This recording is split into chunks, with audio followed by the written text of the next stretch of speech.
Hai, kita kembali dengan continuation of chapter 6. So untuk hari ini kita akan masuk topik meiosis and also last topic which is the application. So definition of meiosis and type of cell that undergo meiosis. So meiosis is the process of cell division that occurs in the reproductive organs that produce gametes that contain half of the number of chromosomes, which is haploid, of the parent cell, which is diploid. So meiosis is also known as a reduction division. So kenapa kita panggil dia reduction division? Sebab dia berkurang daripada diploid kepada haploid. So normal body cell, which is the somatic cell, are diploid and the gamete are haploid. So sel badan kita semua adalah diploid kecuali sel gamete. So meiosis occurs in the gonad, which is the testis of male and the ovary of the female, for the animal and also human. So necessities of meiosis. So meiosis is important in the formation of gamete. Kita nak hasilkan gamete, in the formation of gamete, which is Grametogenesis, in the production of genetic variation from one generation to another, and also maintaining the diploid chromosome number of chromosome from one generation to another. So, gametogenesis terbahagi kepada dua, iaitu spermatogenesis, which is the formation of sperm, and zoogenesis, which is the formation of ovum.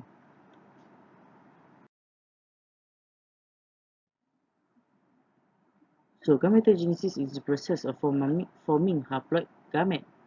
Gametogenesis is divided into spermatogenesis and also oogenesis.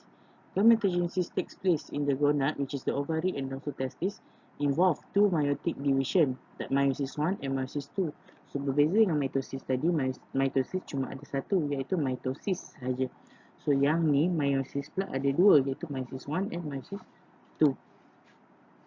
Of the diploid gonad cell, which is the primary oocyte and also primary spermatocyte to produce a haploid gamete. So meiosis only takes place during gametogenesis to form the gamete or ovum and sperm. Meiosis contribute to genetic variation. So meiosis can contribute to genetic variation in two ways, dengan dua cara, which is first an independent assortment. Lagi satu kita panggil sebagai crossing over. So apa itu independent assortment? So independent assortment adalah semasa metaphase 1, the homologous chromosome of each pair, paternal and maternal, labeled as P and M, line up randomly at the equator of the cell before separating. So thus, each homologous chromosome of the pair may combine with either homologous chromosome of the pair where one daughter cell receive all paternal and another receive all maternal, ataupun each daughter cell receive one paternal and one maternal. So the diploid cell of the two chromosome pairs can produce gamete with 4 possible combination. So 2 kuasa 2. Berapa banyak combination yang buat adalah 4. So mana kita punya gamete cell ada 23 kromosum, ataupun kita punya somatic cell ada 23 pairs of chromosome, so kita boleh hasilkan sampai 8,388,608 combination of gamete produce. So sebagai contoh macam ni. So let's say ini adalah gabungan daripada mak dan ayah, parent and paternal and maternal. So semasa metafasa 1, sama ada dia line up macam ni, di mana P1, P2, M1, M2, ataupun dia line up P1, M2, M1, P2. So bila dia membahagi, yang ni kita akan dapat satu combination, ini satu combination, satu combination, satu combination.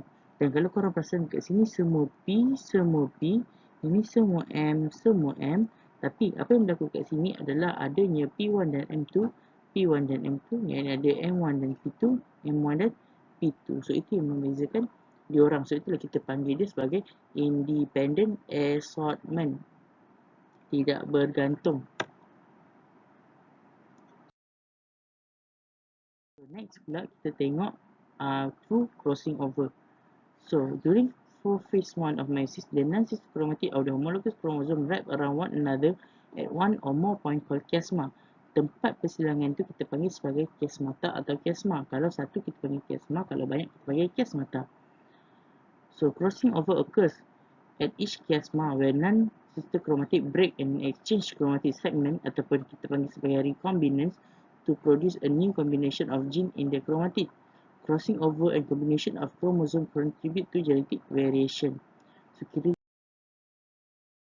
macam ni. So dua homologous chromosome semasa prophase 1 dia akan bersilang. So bila dia bersilang, titik ni kita panggil sebagai chiasma. So dia akan menghasilkan satu combination of gene yang baru. Yang ni pun sama. Okay, yang ni berlaku apabila berlaku dua persilangan, so kita panggil dia sebagai chiasmata. So maklumat dia akan berubah daripada parent. So itu kita panggil sebagai crossing over. So meiosis is needed to produce haploid gamete from diploid parent cell. During fertilization, a haploid male and haploid female will fuse together to form a diploid zygote with the twice number of chromosomes of the gamete. If the haploid gamete are not produced during meiosis, so the resulting zygote will have a double diploid chromosomal number as its parent. Consequently, the number of chromosomes would double each generation. Although meiosis half the number of chromosomes in the gamete, the fusion of the haploid and the female haploid restore the number of diploid of the chromosome. This enables the diploid chromosomal number of a species to be maintained from one generation to another generation. So case macam ni. So macam kita tahu, ayah kita akan bawa 2N, mak kita pun akan bawa 2N, tapi dalam gamet dia hanya ada N. So dalam kes ni dia punya diploid adalah 6. So bila diploid dia 6, haploid dia akan jadi 3. So bila haploid dia jadi 3, berlakunya fertilization antara 3 dan 3 dia akan membentuk semula 6, a diploid zygote. So itulah apa yang dimaksudkan dengan dia maintain dia punya diploid chromosomal number. So contoh kita tukar ke manusia. So kalau manusia dia punya total kita ada 46 kromosom. So dalam gamet kita akan ada 23. So bila combine 23 ni kita akan dapat 46 juga akhirnya. So daripada zygote dia akan membentuk embrio dengan 26 sampailah diploid offspring juga dengan 2N sampai kita rotate balik kat sini. Stages of meiosis. So meiosis consists of two separate nuclear division, namely meiosis 1 and meiosis 2. So dia ada dua. So each division consists of 4 stages: prophase, metaphase, anaphase and telophase. Sama macam kita punya mitosis hari tu. So meiosis 1 is the first meiotic division. It is also known as the reduction division because it separates the homologous pair of the duplicated chromosome of the diploid parent cell to produce a 2 haploid daughter cell. Meiosis 2 further separate the sister chromatin in each end of the duplicated chromosome of the 2 haploid daughter cell to produce 4 haploid daughter cell. So maksudnya daripada 1 dia pecah jadi 2 ending of meiosis 1 dan dia pecah jadi 4 semasa ending of meiosis 2. So before meiosis 1 start, cell will undergo interphase state. So dekat interphase state kita ada G1, kita ada S, kita ada G2. So during S subphase, the interface of the subcell, the chromosome replicates. The duplicated chromosome form a pair of sister chromatic joined at the middle atau kita panggil sebagai centromere, sama je macam mitosis hari tu. So the cell continue to grow and synthesis the protein, replicate the centrioles and also increase in the number of organelle and ATP molecules required for the meiosis. After interphase, so the cell will start to undergo meiosis. So the first stage for meiosis 1 is called as prophase 1. So dekat prophase 1 ni samalah macam dekat prophase yang ada dekat mitosis, di mana chromatin akan shorten, thickens and form visible chromosome. The pairing of the homologous chromosome ataupun kita panggil sebagai synapsis. So synapsis ni adalah proses pairing. Bila orang tanya synapsis apa? Synapsis adalah proses of pairing to form bivalent or known as tetrad is a 4 chromatid for each homologous chromosome. So the crossing over process is an exchange of genetic material between the non-identical chromatid takes place. Crossing over produces a combination of genes that are new in the chromosome. The point where the chromatids cross over is called as chiasma. Titik persilangan dia kita panggil sebagai chiasma. At the end of the prophase 1, the nuclear membrane and nucleus will start to disappear and both central will move towards the opposite pole. So sama je. Cuma beza sini dengan kita punya prophase adalah kat sini kita cerita pasal homologous chromosome. Tapi dekat sana tadi, dekat mitosis, kita cerita pasal kromosom je. So next kita tengok metaphase pula. So metaphase adalah keadaan di mana homologous chromosome arrange at the equatorial plane. One chromosome from each pair of the homologous chromosome are tied to the spindle fiber from one pole cell and the homologous to another pole cell. So maksudnya dia akan terikat dari segi homologous chromosome ni. So yang sebelah sini akan ikat sebelah sini, yang sebelah sini akan ikat sebelah sini. Berbeza dengan kita punya dalam mitosis metaphase cuma diikat dekat centromere. Kalau ini diikat dekat homologous chromosome tu. So ini adalah resulting in the independent assortment. So kiranya beza dengan mitosis, metaphase 1 dia akan terikat dekat kita punya homologous chromosome. Ini boleh baca sendirilah. Next, untuk anaphase 1 sama juga. So yang tertarik adalah kita punya homologous chromosome. Kalau dekat mitosis yang tertarik adalah chromosome. So dia akan tertarik dalam form a pair of sister chromatic. So nampak tak yang tertarik ni dalam bentuk kromosom lagi yang ada empat sayap. Okay, tertarik split into two. Okay, last kali fasa yang terakhir adalah fasa telophase 1. So dekat telophase 1, the chromosome arrive at the opposite poles. Each polar cell contain a number of haploid chromosome that are made of one set of chromosome.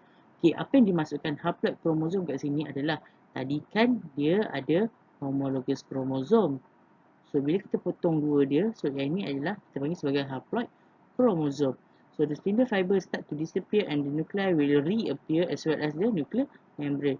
So telophase 1 is succeeded by the cytokinesis process that produces two daughter cells. So both daughter cells produced are in the haploid condition. So bila jadi macam ni, masuklah untuk interface untuk meiosis 2 pula. So, tapi meiosis 2 punya interface berlaku sangat sekejap. Sebab apa? Sebab dia tak perlu nak sintesis kromosom lagi. Dia dah memang jadi macam tu. So dia punya proses akan jadi pendek. Next kita masuk untuk meiosis 2. So meiosis 2 punya stages sama sebiji macam kita punya mitosis. So dia akan sama dengan kita punya mitosis. So start dengan prophase 2. Ingat prophase 2 ni dia punya apa yang berlaku, major events dia sama dengan profasa ataupun prophase, where the chromosome shorten and thickens and each chromosome is made up of sister chromatic that are joined in the centromere. The nuclear and the nuclear membrane start to disappear. The central replicates and migrate to the opposite pole, and the spindle fibers start to reform for the both daughter cell. Next, untuk metaphase pula sama juga. Tadi dekat metaphase 1 kita cerita pasal homologous chromosome. Kat sini kita tukar jadi kromosom ataupun sister chromatic. So chromosome are arranged at the random on the equatorial plane of each daughter cell, where each chromatic is tied to the spindle fiber at the centromere. So metaphase 2 ends when the centromere separated. So tadi ingat tak tadi dia melekat dekat homologous chromosome, tapi sekarang dia melekat terus dekat centromere. So next kita tengok anaphase pula. So anaphase, the sister chromatic start to separated and the sister chromatic pair separates, move towards opposite pole, lead by the centromere. So yang akan lead dia punya pergerakan adalah hujung ni, iaitu centromere dia. So each chromatic pun terpisah. Masuk dekat telophase, so the chromosome arrive at the pole of the cell. Spindle fiber start to disappear and the nuclear membrane as the nucleoli start to reappear ataupun reconstructed balik sampailah dia punya ni. So each haploid so akhir telophase ni kita akan dapat 4 daughter cell that are haploid. Maksudnya kita punya sperm dan kita punya ovum tu adalah dalam bentuk haploid. Bila haploid maksudnya dia hanya ada separuh daripada maklumat genetik daripada parent cell tadi. So kita bandingkan antara banding beza similarities and differences between meiosis 1 and meiosis 2. So similarities dia ketiga-tiganya merupakan mempunyai 4 major stages, which is prophase, metaphase, anaphase and telophase. And lagi mereka merupakan nuclear division, maksudnya pembahagian nukleus, and also involving cytokinesis. So itu adalah persamaan dia.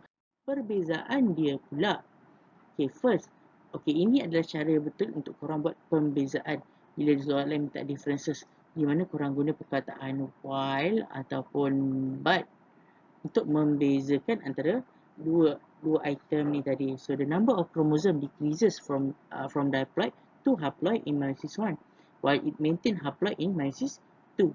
So lepas tu ada lagi banyaklah perbezaan dia. Contoh macam semasa prophase, semasa metaphase, semasa anaphase, and di mana lagi perbezaan dia adalah hanya satu cytokinesis berlaku dekat meiosis 1, tapi cytokinesis berlaku dua cytokinesis berlaku. Okey, apa yang dimasukkan? Sebab kalau korang ingat tadi dia bermula dengan satu sel. So satu sel ni dia akan buat satu je cytokinesis untuk menjadi dua sel.